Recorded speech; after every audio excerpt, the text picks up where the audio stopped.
హోప్తో నేను చేశాను ఈ వీడియో.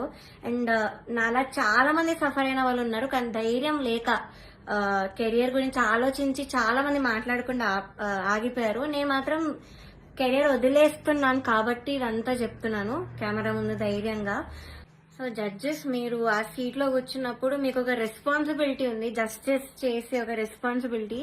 కానీ మీరు అది చేయకుండా మీ ఇష్టం వచ్చిన వాళ్ళని తెచ్చి మా అమ్మాయివే నువ్వు, నేను బుడతల బ్యాచ్ నుంచి నువ్వు అప్పటి నుంచి చూస్తున్నాను అది ఇది అని చెప్పి ఇవన్నీ చేసి మీరు సరస్వతి అమ్మవారిని అవమానం చేస్తున్నట్టు, మీరు షేమ్ చేస్తున్నట్టు, ఇన్సల్ట్ చేస్తున్నట్టు సరస్వతి దేవిని. సో మీరు ఇలా చేసే పని అయితే ప్లీజ్ డోంట్ సీట్ లో కూర్చోకండి. ఇంకా చిత్రమ్మ, ఎస్పీ శైలజమ్మ, మనో గారు వీళ్ళు ఉంటే ఎంత బాగుంటుంది ఒక ఆ ప్లేస్ లో, ఎంత బాగుంటుంది ఆ జడ్జ్మెంట్.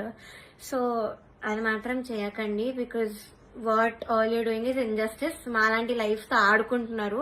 ఇలా మాకేం పవర్ లేదు, మనీ లేదు, we can buy anybody bribes ఇచ్చి, గిఫ్ట్స్ ఇచ్చి మేము అవేం చెయ్యలేము.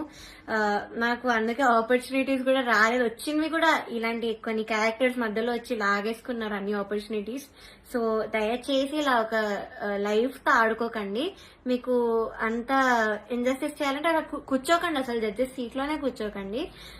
వాళ్ళు వేరే వాళ్ళని పెట్టుకుంటారు, ఇలా చిత్రామ్మ ఇలాంటి వాళ్ళని ఏదో ఒకటి చేసి పెట్టుకుంటారు. That is the right thing to do. So ఇప్పుడు నేను పెద్ద పెద్ద పేర్లను పాయింట్అవుట్ చేశాను, అంతా ఎక్స్పోజ్ చేశాను, ప్రొడక్షన్ ఎక్స్పోజ్ చేశాను. So I know I'm in danger. Audience కి ఏం తెలియాలంటే, నాకు ఏమైనా అయినా, మా ఫ్యామిలీకి ఏమైనా అయినా, లేకపోతే మేము ఏమైనా చేసుకున్నా, సునీత గారు, చంద్రబోస్ గారు, కీరవాణి గారు, Gnapika productions, Anil sir is responsible for all of this.